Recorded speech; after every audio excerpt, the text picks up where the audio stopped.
I'm assuming our friends at Public Access are good? We got a showtime. All right, everybody, let's get this thing started. It is a little bit after 6:30 p.m. on Tuesday, March 26, 2024, and you are at a Common Council of the City of Wausau meeting. Welcome, everybody, and thank you. The first item on our agenda is the Pledge of Allegiance. Please join me. I pledge allegiance to the flag of the United States of America and to the republic for which it stands, one nation, under God, indivisible, with liberty and justice for all. All right, next up, the clerk will call the roll.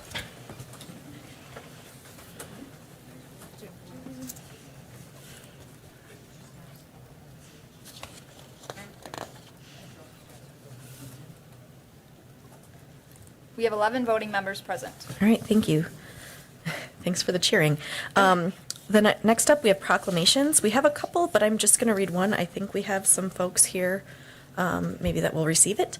It is for Sexual Assault Awareness Month.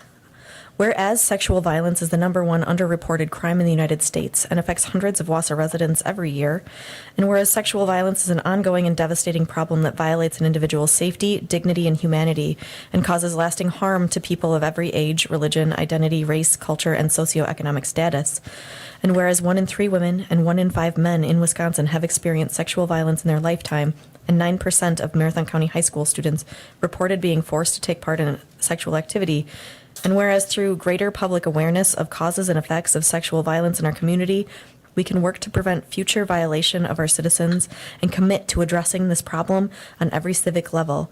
And whereas with the unwavering support of the City of Wausau, the women's community, and the victim service providers in our community, survivors of sexual violence will be empowered to move through their grief and trauma without fear of judgment and will be heard and respected. And whereas thanks to courageous, persistent survivors, dedicated service providers, we recommit ourselves to building a community where sexual violence is not tolerated, perpetrators are held accountable, survivors are supported, and all people can live without fear of assault or abuse. Now therefore be it resolved that I, Katie Rosenberg, Mayor of the City of Wausau, do hereby proclaim April 2024 as Sexual Assault Awareness Month in the City of Wausau, and I commend the observance to all citizens. I don't know if we have somebody from the women. Yes, if you'd like to say a few words about your work, and I'll come down and give this to you. Thank you. Right. So good evening. My name is Jessica Lind, and I'm the Sexual Assault Victim Services Program Coordinator at the Women's Community. So thank you so much. Sexual Assault Awareness Month calls attention to the fact that sexual violence is widespread and impacts every person in our community. And in 2023, the Sexual Assault Victim Services Program at the Women's Community provided services to 461 people impacted by sexual assault in our community. During April and every day, we aim to raise public awareness about sexual violence and educate communities on how to prevent it.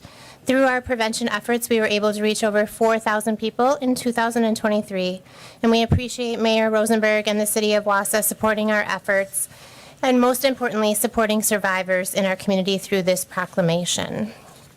So we have a number of events happening throughout the month of April. I'm going to leave some of these events here for you because we'd like to personally invite all of you to attend our events. Communities that make decisions to ensure the safety and well-being of all members are critical to ending sexual violence here in Wausau. So throughout the month of April, we invite you to check out our website at thewomenscommunity.org. And again, I will leave our events. One of our very special events that we're having on April 10th at 5:15 p.m. We want to personally invite all of you in the community to attend. We're going to be recognizing 2 recipients from the Wausau Police Department, as well as 1 from the Wausau School District for their outstanding support in supporting survivors of sexual assault. So we hope you all can join us, and together we can build a connected community and support survivors. So thank you again, and I look forward to seeing you throughout the month of April at our events. Thank you so much for your work on this. Okay, we're going to get through the next one, and it's going to be rough. This is a memorial for Pat Peckham. I'm sorry, it's already starting. Oof. Whereas it is with heavy hearts that we share this memorial in honor of our former City Council colleague, longtime journalist, and passionate citizen Patrick Peckham, who passed away March 13th, 2024. And whereas Pat grew up in Mazomanie, Wisconsin, and earned his journalism and political science degree from the University of Wisconsin-Platteville. And whereas if you lived in the Wausau area any time over the last several decades, you likely read one of Pat's well-researched, well-thought-out, and well-written articles in the Wausau Daily Herald and the Wausau City Pages. And whereas after retiring from a 45-year career, Pat immediately set about to work on issues directly facing his neighborhood and community. He was first elected as City Council District 1 Alder in 2016 and served for 6 years as Alder. And whereas outside of his MacBook and council chambers, you could find Pat working with the Good News Project, crafting wooden pens with the Wisconsin Valley Woodturners, or with a camera around his neck out hiking or paddling. And whereas we extend our grief and well wishes to his family, particularly his wife Connie, who selflessly shared Pat with our community for decades. Now therefore be it resolved that I, Katie Rosenberg, Mayor of the City of Wausau, and the Wausau Common Council do hereby thank you, Patrick Peckham, for living a good life in support of our community. We will miss you.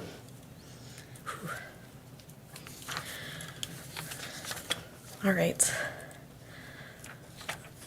It's kind of a weird agenda for us tonight, I guess. Next up is public comment for pre-registered citizens for matters appearing on the agenda and other public comment. I just have one person who signed up, Ian Colby, if you'd like to introduce yourself and take 3 minutes. Good evening, councilors. My name is Ian Colby. I'm an attorney with the Ruderware Law Firm, and I'm speaking to you on behalf of the Lee Yawkey Woodson Museum on their unlawful tax claim. It's on your agenda.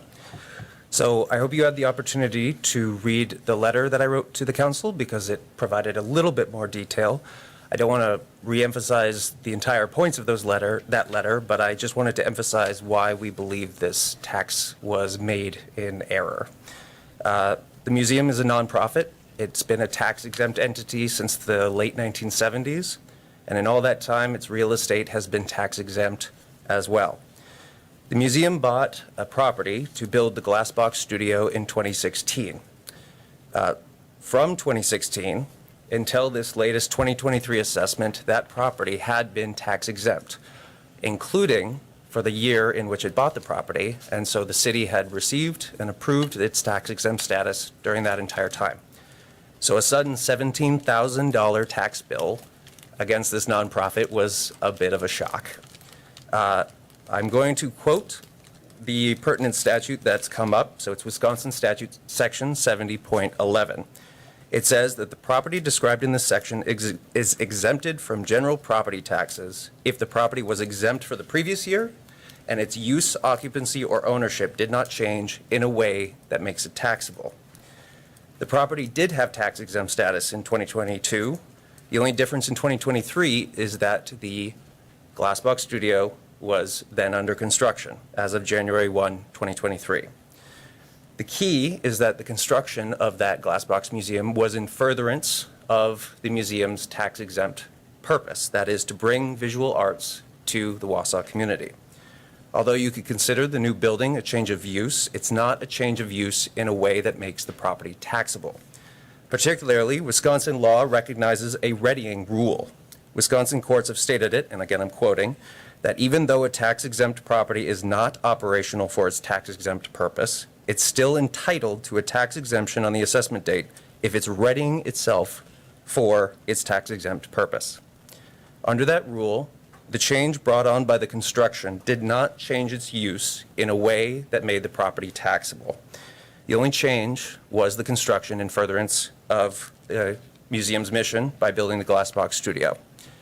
Because of these rules and requirements, under Wisconsin law, we believe the assessment was a palpable error, and this is an unlawful tax. I urge you to accept and approve the claim for the refund and allow the museum to further its mission of bringing the visual arts to this community. I thank you for your time. Thank you. All right. Next up, I have the consent agenda, and that is file number 240301 through file number 240323. I have a motion by Alder Watson and a second by Alder Henke. Is there any discussion? I'm not seeing, No? I'm not seeing You may any. begin voting. Motion passes 11-0. All right, thank you very much. We are moving on to file number 2403. 2402, which we actually don't have, so we're not going to do that one.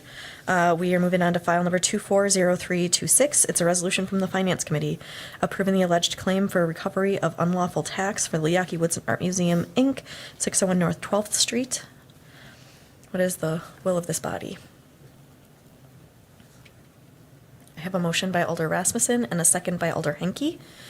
Alder Rasmussen. Thank you. During our discussion of this item in Finance, these particular claims come before Finance periodically. There's a set process that they follow. The committee relies upon guidance from our legal office as well as guidance from the city assessor. With that process that we undertake, if the committee disallows the claim, there is a secondary process that's allowed to take flight post that activity. This one was no different. We did speak with the assessor in open session. He indicated that the museum is allowed to refile for tax exemption. There's a finite window for when that can occur, but that option always exists for them, and they certainly can file for that. And I believe that our Assistant City Attorney Teagan, prior to Finance, did some research on the readying rule. So if anyone has questions, or Teagan, if you have anything that you'd like to offer from your research, it was determined for that meeting that the readying rule in that particular case really did not apply. Absolutely. All right. Yes, that's correct. So I did some research on this issue because our assessor had requested it. And so what I found was that in this case, the readying rule did not apply. And there are a couple of other statutes that I can bring to your attention. The first one is Wisconsin Statute 70.01, which states that property is taxed unless it's exempt. And then 70.109 states that the presumption is that the property is taxable and that the burden is on the taxpayer who claims the exemption.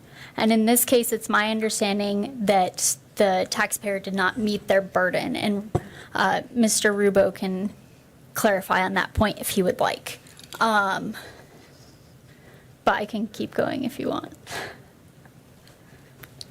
You can go ahead. Okay. So there are a couple of claims that were made just in that public comment and also in the letter that was provided. The first one was that there was no change in use of the property. However, our office determined that is actually incorrect. In this case, the property was a vacant lot, and from the vacant lot, it became a building. And at the time of the assessment, the building was not completed. And also at the time of the assessment, there was no request for exemption that was filed. And the second thing is that the readying rule does not apply in this case.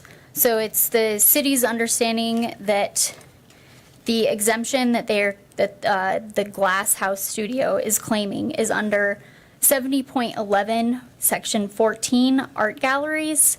And it says that property of any public art gallery, if used exclusively for art exhibits and for art teaching, if public access to such gallery is free, not less than 3 days in each week. And that's for a property to become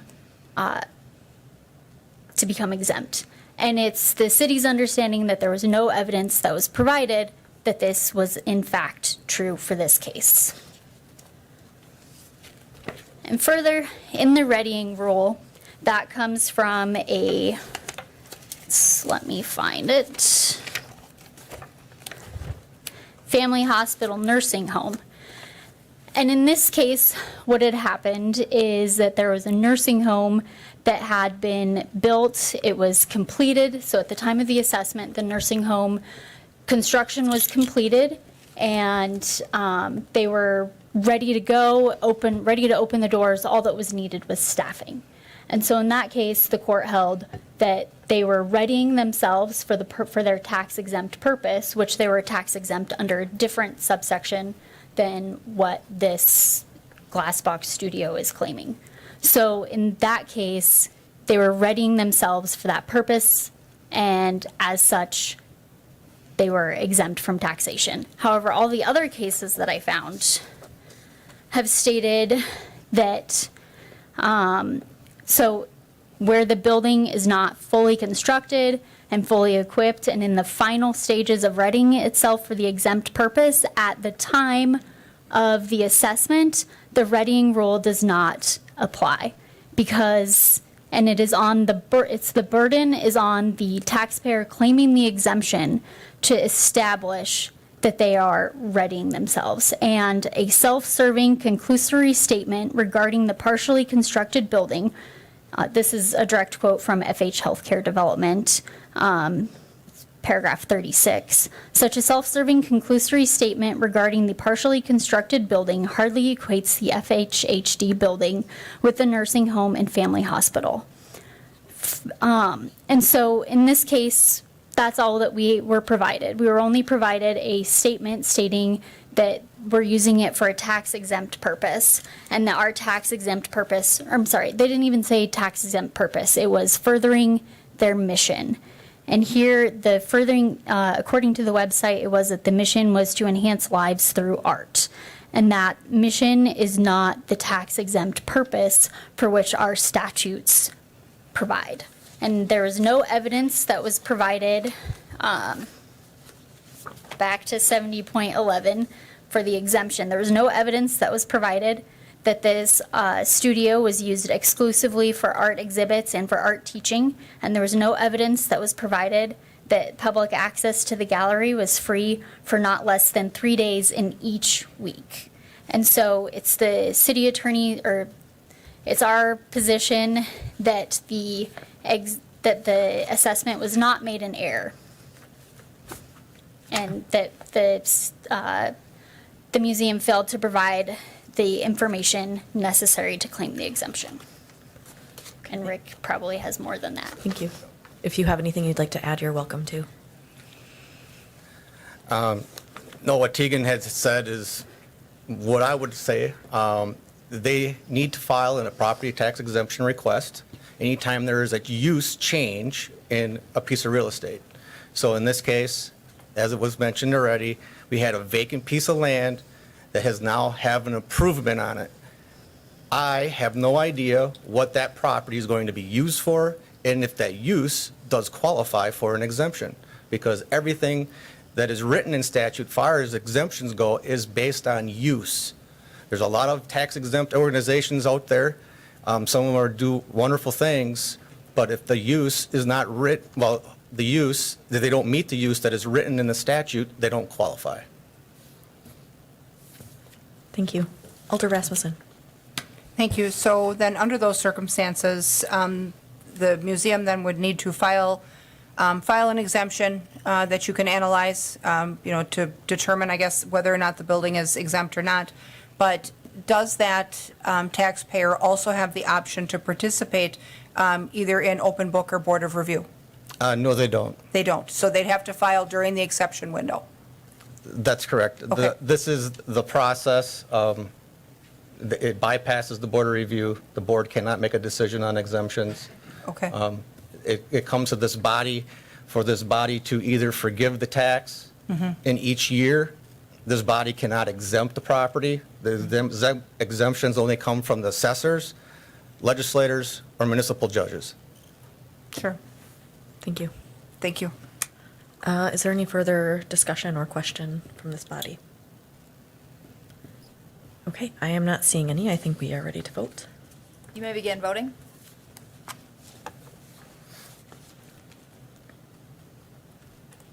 Motion fails 2-9. All right, thank you. Alrighty, a similar topic here. We have file number 240327. This is a resolution from the Finance Committee approving the alleged claim for recovery of unlawful tax. Green Acres at Greenwood Hills LLC. This is 3115 Town Line Road and private road at Green Acres. I have a motion by Alder Watson and a second by Alder Herbst. Is there any discussion? Alder Denny. Thank you, Mayor. This goes back to some time ago when we discovered that this property was not indeed cities and it was belonged to the Greenwood Hills. Is that correct? That is correct, Doug. And then, so I guess my question is on the are we charging them for 2 years with 2022 and 2021 as well here in this total? That's correct. Really? Yes, when I discover that there has been an error in an assessment, we are statutorily obligated, we can go back 2 years to collect the tax that we have missed in the assessment. So there was no assessment on this road, this private road. So therefore, we are required by statute, we can go back 2 years plus the current year and pick up that valuation. And everything applies as far as notification, proper notice. Okay, it just seems to me that if this is an error on the city's part, that we're putting that person Well, in. I don't think this is an error on the city's part. This land is still owned privately. This road is still a private road. There has not been a deed or a conveyance from this body to accept that as road right-of-way.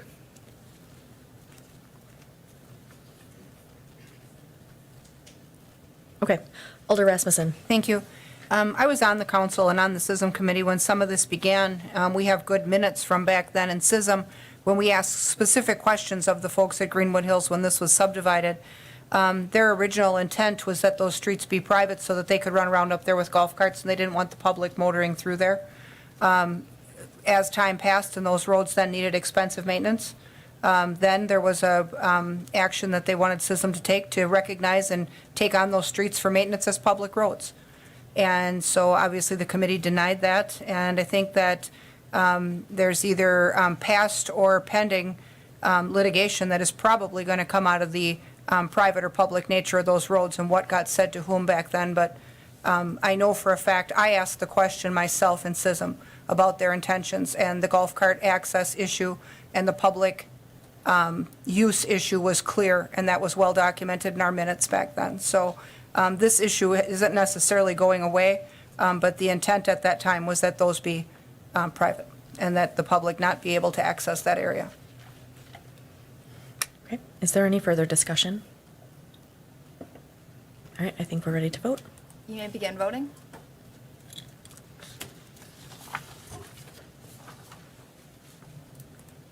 Motion fails 1 to 10. Thank you. Next up, we have file number 211204. This is a resolution from Economic Development and Finance approving the purchase development agreement with Gorman and Company LLC and Riverview Wausau LLC for a 56-unit affordable multifamily housing project at 415 South First Avenue. I have a motion by Alder Watson and a second by Alder Henke. Alder Larson. Thank you, Madam Chair. I really want to support this. I think that this is needed in the community. However, that being said, I do not support, and I never have supported, and I have campaigned for this chair about giving our land, our taxpayers' land away for $1, and therefore I will not be supporting this. I think our Economic and Development Committee could do better. I think we're taking a step backwards here. For the last 4 years, we seem to have gotten rid of that, giving our land away for $1, and now we're going back to it. I just can't, as much as I want to support it, I can't. Thank you. Thank you. Alder Killian. Thank you, Madam Chair. And yes, this had come up at our neighborhood meeting last night, and I'm on the ED committee and made similar statements as Alder Larson made. I think this is a very positive project, needed affordable units. I do hope it passes, but I too, when running, had also campaigned on the cessation of selling city-owned property for $1 to developers unless it was an extraordinary circumstance. This circumstance is not, but I do deem this project positive, but word is bond, and that's what I told the people, and that's what I'll do tonight. Thank you. Thank you. Alder Rasmussen. Thank you. I think our discussion in ED revealed that some of the circumstances here are extraordinary, This project was scored for federal grant funding, and it received extra points based on the fact that that land was either sold at a reduced price or donated to the project. Absent that happening, those grants cannot and would not be awarded, and these affordable housing units would not be able to happen, and the project would not take flight. So for as much as we need affordable housing, and we need it yesterday and like years ago, we need to get moving. I plan to support this project, and I think it is an extraordinary circumstance because absent these credits, we would not have a project to offer to people who need it. Thank you. Thank you. Alder Watson. And I agree with that as well. I mean, I don't want to give, property away for for cheap. But this is a very needed project for our community. It did help the application go forward and get those funding mechanisms moving. And I don't think it's a binary question. I think it's a very gray area, and discretion is always useful when making decisions. And I think this one definitely needs to go through, even though it went for $1. So thank you. Thank you. Alder Killian. Thank you, Madam Chair. And just because I had used the term, I'd like to provide the context in which I used it. So when I stated extraordinary circumstances, what I did not mean was a scoring trick for an application for federal funding. What I was referring to is this is affordable, we need it, but make no mistake, I'm sure there'll still be a very healthy profit for the developer in the long run. We have outfits like Habitat for Humanity, other outfits where their motive and ultimate goal is not maximizing profit. And in those cases where it served public good and benevolence, that was kind of my definition and reference to extraordinary, not kind of a scoring trick on an application. Thank you. Thank you. Is there any other? I don't see anyone requesting to speak, so I think we're ready to vote. You may begin voting. Motion passes 9-2. All right, thank you. Next up, request to suspend the rules, 6B filing and 12A referral of the resolutions. This does require a 2/3 vote majority. I have a motion by Alder Watson and a second by Alder Hinkie. You may begin voting.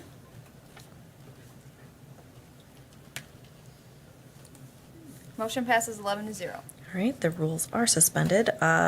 We are now into file number 240320.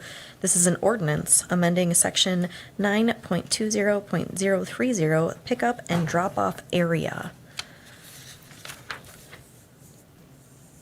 I don't know if somebody wants to give a little spiel quickly. All right, we do have a motion by Alder Henke and a second by Herbst. If you'd like to just maybe give a brief, I do see that we Yeah, have so it's Parks my here. understanding that this was not, it was discussed at the Parks and Rec meeting at the same time as the item on the consent agenda, the ordinance 24-0317. So they were discussed at the same time, but this one was not voted on, so that was the reason for the suspension. Okay. But they're moving the pickup for the water ski stuff. Okay. Would you like to maybe share a little bit with us, Marcus? Thank you. Yeah, so the Marcus with the Parks and Rec Department. Nice to meet you guys. So, real quick summary: the Water Ski Club is looking to move their location from DC Everest to Bluegill Bay.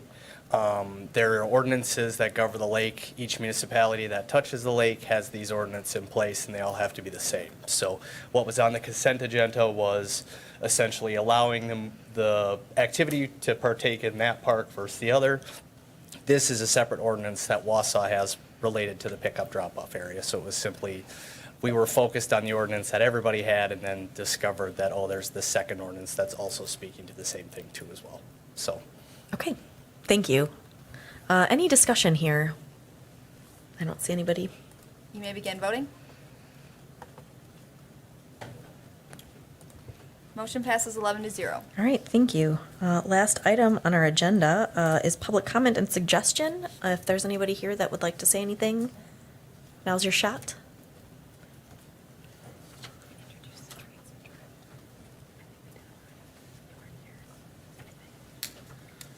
I'm a little rusty and I forgot to sign up in the beginning, so thank you for this opportunity.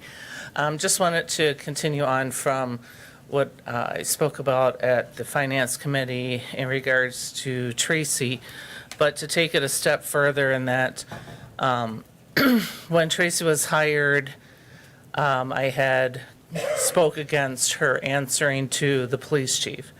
And I would like that to be relooked at because I think Tracy would be more effective being a collaborator and a colleague rather than the chief being her superior. I think to effectively combat the out-of-control homeless issue that we have that has in the last year really gotten out of control, I think we need to utilize our resources in the most effective way. And the only example I could come up with, and I apologize, Tracy, for comparing you to a dog, but is to say that, you have a house that you want to protect, and so you buy a guard dog. It would make 0 sense to muzzle that guard dog and to tie it to a tree. And I think that's essentially what we've done with Tracy. I think she's an awesome guard dog, but we've muzzled her and we've tied her to a tree. And I think it would be more effective in our fight against homelessness and not the homeless if we untie her, unmuzzle her, and let her do her job effectively. Thank you. Thank you. Is there anyone else who would like to speak? Okay, with that, I guess I would entertain our last item, a motion to adjourn. I have a motion by Elder Watson and a second by Elder Henke. All those in favor can signify by saying aye. Aye. Opposed? All right, thank you. We're adjourned, and I think finance is going to start up again shortly.